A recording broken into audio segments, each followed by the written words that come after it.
got so motherfucking design on right now. Bring it down, bring it down, bring it down. I got 3 whole glass of water. Good morning, everyone. Morning. How are you today? I'm fine. I'm good, thank you. Okay, before we start the lesson 8, will be nice to pray first. Please have one the student lead it. Okay guys, before we start the lesson today, let's pray together. Pray begin. Finish. Okay, thank you, Dandy. Is anyone absent today? No. Okay, thank you. Okay, guys. Today is the first meeting of semester. In the first meeting, we will learn about number parts of set. The material of today is definition of set, a simple definition of set, and Venn diagram. For learning outcome, we will learn about today to understand and use set language notation and Venn diagram to describe set.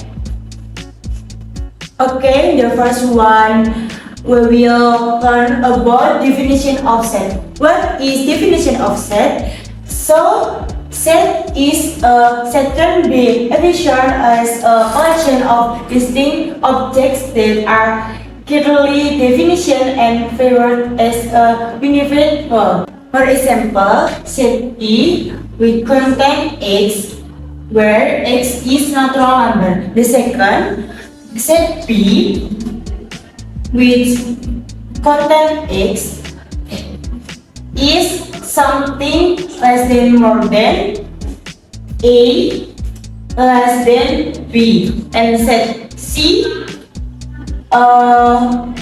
which contain A, B, C. Next, and this picture some animal. What are their friends? Mouse, cat, goat, tiger, and rhinoceros. If so, what group the animal can we group into? Yes, animals have 4 legs. Good. Thank you. Next, for the example, would anyone like to volunteer? Me. Come here. Well, what animal are there? A fish, bird, dolphin, eagles, and chicken. From the group animal, what is into group set? No, because dolphin is mammals. Okay, good. Thank you, Amel. Okay, you're welcome.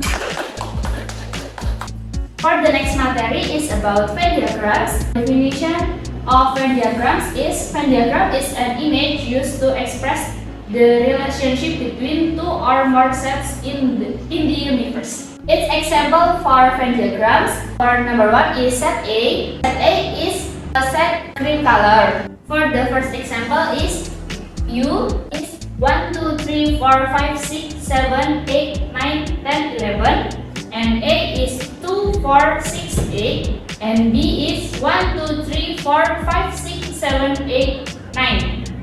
So the set of A is 2, 4, 6, 8. For the second is the complement of A when element in universal but not in A. For the next example is U 1, 2, 3, 4, 5, 6, 7, 8, 9, 10, 11, and A 2, 4, 6, 8. B is 1, 2, 3, 4, 5, 6, 7, 8, 9. So for A complement is 1, 3, 5, 7, 9, 10, and 11. For the third is A and B are disjoint set because there are no elements in A and B that share common. For the next is U 1, 2, 3, 4, 5, 6, 7, 8, 9, 10, and A is 4, 5, 6, B is 7, 8, 9. So A and B are disjoint because there are no set in C. B is proper subset of A because B subset in A, but B is not equals to A. For the next is when U is natural number up to 13 and A is 1, 2, 3, 4, 5, 6, 7 and B is even number less than 7, there are 2, 4, 6. So B is subset for A. For the next is A intersect B because the element is both A and B. And the last is A union B because there are elements A or B. And the last is there are U 1, 2, 3, 4, 5, 6, 7, 8, 9, 10, A 3, 5, 7, 9, B 1, 2, 3, 4, 5, 6. So intersection of A and B is 3 and 5. Then for union of A and B is 1, 2, 3, 4, 5, 6, 7, and 9. Next, this is our discussion today. This discussion can be your practice in home and this is can be your homework. Okay, because our lesson today is end. So this is our conclusion in this material. Before we close our material today, please Stefano to lead the prayer. Hey guys, so to end our lesson today, let's pray together. May we begin. Finish. Thank you, Stefano. In our next material, we will learn about algebra and graphs. That's about equation part 1. So you can learn the material first. Thank you for your participation today. See you and have a good day. See you. See you.